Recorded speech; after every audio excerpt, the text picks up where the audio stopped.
Hello and welcome to Tales for Life. In each episode of this podcast, we'll explore a folk or fairy tale from a different culture or region and discover the life lessons, values, and morals they offer that we can use today. Join me on the journey through the magical and meaningful world of folk and fairy tales.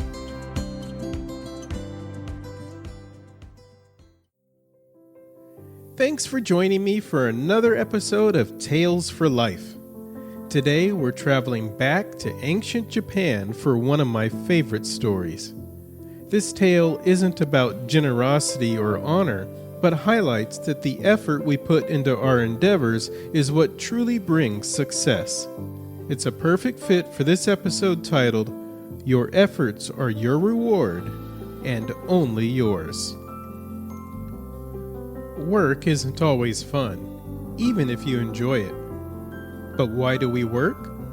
Simply put, we have to.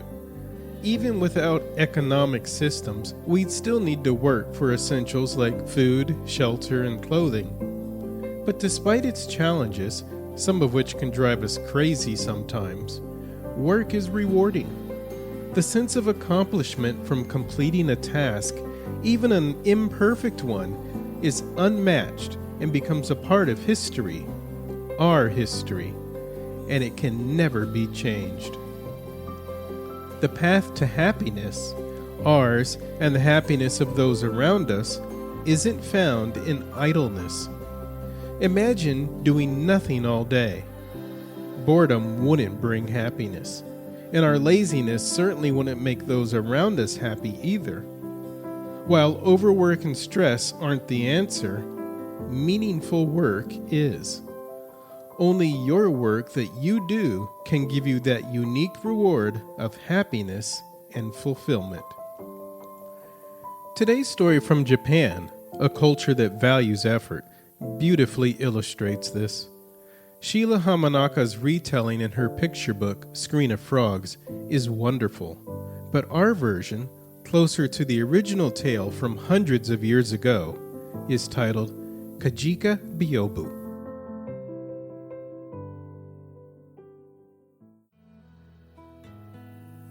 Once upon a time, there was a wealthy family that had flourished for generations, owning vast fields and mountains. The current master, Kikusaburo, was a slacker by nature, spending his days playing rather than working. In time, the family's wealth dwindled, and they were forced to sell off all their fields to pay their debts, leaving only a mountain and the area around it. When the time came to sell the mountain, Kikusaburo decided to explore it to decide which part to sell. The mountain, known as Kajikasawa, was a beautiful place with a clear, cold stream and magnificent cedar trees reaching to the sky. The valley was home to many sculpins, a type of frog with a beautiful voice, which gave the area its name. As Kikusaburo wandered around, he grew tired and decided to take a nap on a large stone near the stream. He heard the call of a deer and the sad chirping of ducks before drifting off to sleep. As he was sleeping, he thought he heard a voice calling his name. Kikusaburo-sama! Kikusaburo-sama! Who is calling my name? He asked, waking up. When he opened his eyes, he saw an old man with a frog-like face, wearing a kimono that was dripping water. The old man bowed low to Kikusaburo and took his hand.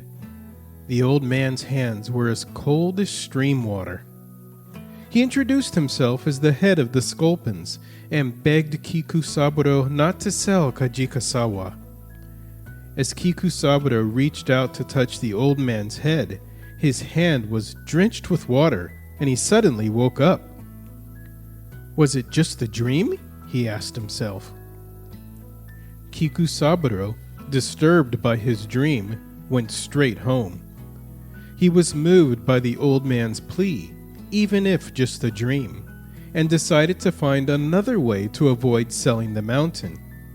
He sold all the old hanging scrolls and tools he had around the house and all of his belongings to pay his debts, somehow managing to keep Kajikasawa.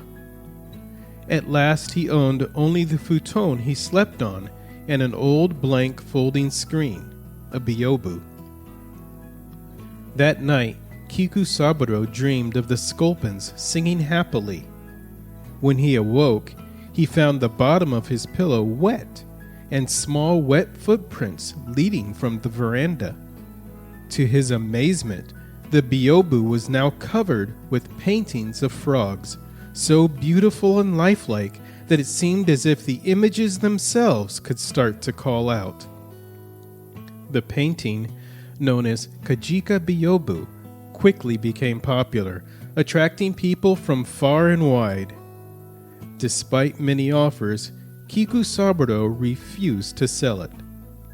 Inspired by the painting, Kikusaburo began working hard.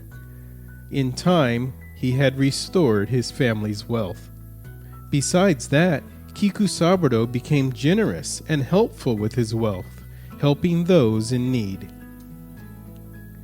Years passed, and Kikusaburo, now an old man, lay bedridden.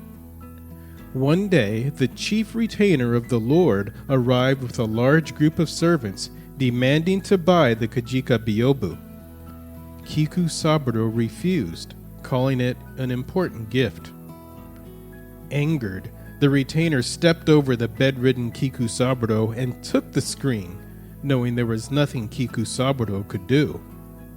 But then, as the retainer held the screen, dozens of frogs hopped around the feet of the retainer and his servants, onto the veranda and into the trees and stream.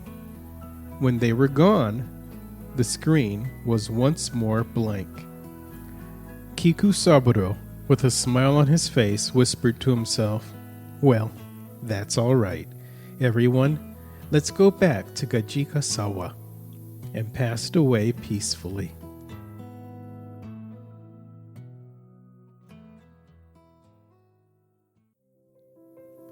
I love this story, and especially in its raw form, the beauty and meaning of it come through. So let's take a quick moment to reflect on it. In the beginning, we have Kikusaburo, let's just call him Kiku, who is idle. He wants no part of work. And while the story doesn't explicitly say so, his family debts seem likely due to his looking for something to do or some way to play. In short, he's bored and trying to find meaning in what he's not doing. And it's pretty apparent that that method isn't working, either for him or his family. Then comes the plea of the frogs, the Kajika. We can look at this in two ways, both of which are pretty good. First, in the literal sense, we see, again, that Kiku's idleness has consequences beyond just himself. Everyone around him is suffering. But if we choose to look at it as, instead, his conscience finally grabbing his attention, the dream sequence is no less important and perhaps even more meaningful. A life without effort or striving for something is a wasted life. And what's the reward for Kiku getting his act together and putting out some effort in life? Quite a bit. His family wealth is restored, he's able to help others, and he's given a priceless screen. And the screen is where I want to put a final focus. This is Kiku's gift for his work, a reminder for his entire life that he's valuable, contributes, and makes the lives of everyone around him better by doing so. It's a gift he won't sell, and even in the end, when someone tries to take it from him by force, they get nothing out of it. Kiku's efforts are his own, and his reward, his sense of himself and contribution to the world, is also his own. No one can take it away from Kiku, or from us. Every day we have the chance to make a positive impact on our own lives and those around us. Embracing these opportunities can enrich our lives in unimaginable ways, offering lasting rewards that no one can take away. So, tend to your field, whatever it may be. and you'll discover your life filled with your own beautiful and enviable screen of frogs. Thanks for listening, and we'll see you on the next episode of Tales for Life.